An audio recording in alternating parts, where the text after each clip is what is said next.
Magnolia gladly welcomes these blue skies above us, which is quite a change from what we all experienced little more than a week ago. Hurricane Ike struck the Gulf Coast and brought extensive damage to even the many inland cities. As you can see behind me, Magnolia was no exception. I'm Kessler McLaughlin with Watchdog News, and this is your coverage of Hurricane Ike.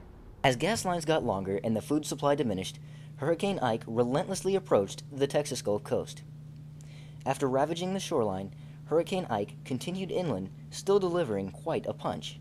Residents waited anxiously in their homes, waiting for the storm to pass and fearing the damage they might find. As the storm passed, residents were quick to take action.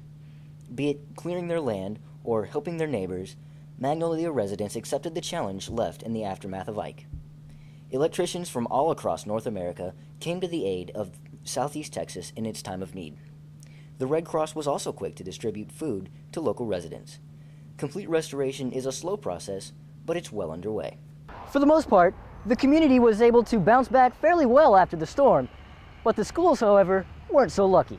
You know, we're not prepared for the extensive damage that it did, or really we weren't prepared to be without electricity for the number of days we've been out. Hurricane Ike's impressive magnitude certainly surprised many within the Magnolia Independent School District. Thankfully, most facilities sustained only minor damage. Repairs to the damaged schools have been made. However, there is still concern for student and faculty safety and convenience before schools can open. The one thing that Magnolia ISD did not want to do was to put a hardship on families by saying, okay, we're coming back to school, and there's a lot of families who still are trying to, again, have that normal day-to-day life and have their necessities met. Well, obviously our goal is to try to get back to normalcy as quickly as possible. Here at Magnolia High School, Principal Jeff Springer phrases it best. Well, we were lucky. We were very blessed, I'm telling you. Mr. Springer tells Watchdog News that damage to the school was minimal thanks to the immediate response by school staff. Because of our custodial staff, because of our maintenance staff, district maintenance staff, in reality we could have started school.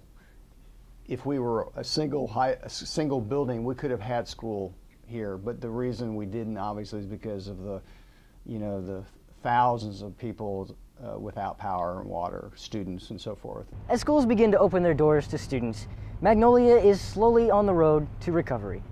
Citizens can now replenish their necessities lost during Hurricane Ike at gas stations and grocery stores everywhere. Adequate measures have been taken by our determined community to restore things back to normal, but downed power lines and a lack of water still put businesses at a standstill and schools in disrepair. Our school district has taken extraordinary measures to restore our campuses and return operations back to normal, but again, the lack of power still remains the determining factor. From Magnolia, I'm Kessler McLaughlin, Watchdog News.